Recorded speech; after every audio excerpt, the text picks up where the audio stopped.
Hello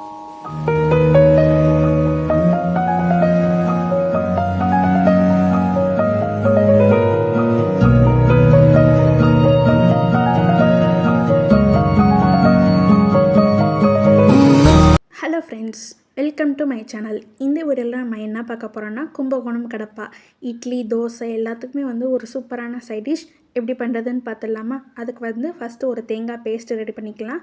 2 பச்சை மிளகா, 1/4 மூடி தேங்காய், 1/4 டேபிள் ஸ்பூன் ஜீரகம், 1/4 டேபிள் ஸ்பூன் பெருஞ்சீரகம், 10 நிமிஷம் தண்ணியில் வந்து கொஞ்சமாக கசகசா வந்து ஊற வச்சுருந்தேன். அதையும் வந்து சேர்த்துட்டு இந்த மாதிரி ஒரு திக் பேஸ்ட்டாக வந்து அரைச்சி எடுத்துக்கோங்க. இப்போ வந்து கடப்பா செய்ய ஸ்டார்ட் பண்ணிடலாம். அதுக்கு ஒரு கடாயில் 2 டேபிள் ஸ்பூன் கடலெண்ணெய் சேர்த்துக்கோங்க.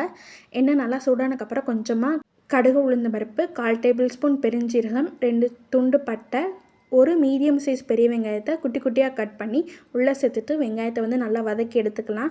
வெங்காயம் வந்து பாதி வதங்கினோன்னா ஒரு மீடியம் சைஸ் தக்காளி அதை குட்டி குட்டியாக நறுக்கி உள்ளே சேர்த்துட்டு வெங்காயமும் தக்காளியும் நல்லா வதங்கினதுக்கப்புறம் 3/4 டேபிள் ஸ்பூன் இஞ்சி பூண்டு விழுது சேர்த்துட்டு நல்லா பச்சை வாசனை போகிற வரைக்கும் வதக்கி எடுத்துக்கோங்க. இப்போ இது நல்லா வதங்கினதுக்கப்புறம் இந்த ஸ்டேஜில் நான் 2 மீடியம் சைஸ் உருளைக்கிழங்கை வந்து நல்லா வேக வச்சு இந்த அளவுக்கு கைட்டே மசிச்சு உள்ளே சேர்த்துக்கோங்க. இது கூடவே 100 கிராம் பாசிப்பருப்பை வந்து வேக வச்சு இந்த மாதிரி மசிச்சு அதையும் வந்து உள்ளே சேர்த்துட்டு இது கூடவே கொஞ்சமாக தண்ணி சேர்த்து அந்த தண்ணியை வந்து பருப்பு தண்ணியை உள்ளே சேர்த்துக்கலாம். இப்போ இதை சேர்த்தக்கப்புறம் நல்லா கட்டி எதுவும் இல்லாத மாதிரி கரண்டி வச்சு நல்லா கலந்து விட்டுக்கோங்க. இப்போ நல்லா கலந்த மசாலா பொருட்களை வந்து ஆட் பண்ணலாம். கொஞ்சமாக மஞ்சள் தூள், 1/4 டேபிள் ஸ்பூன் கரம் மசாலா, கொஞ்சமாக பெருங்காயத்தூள், அவ்வளோதான் சேர்த்துட்டு நல்லா கலந்து விட்டுக்கோங்க. கட்டி எதுவும் இல்லாத மாதிரி நல்லா கலந்தக்கப்புறம் கிரேவி வந்து கொதிச்சு வரணும்.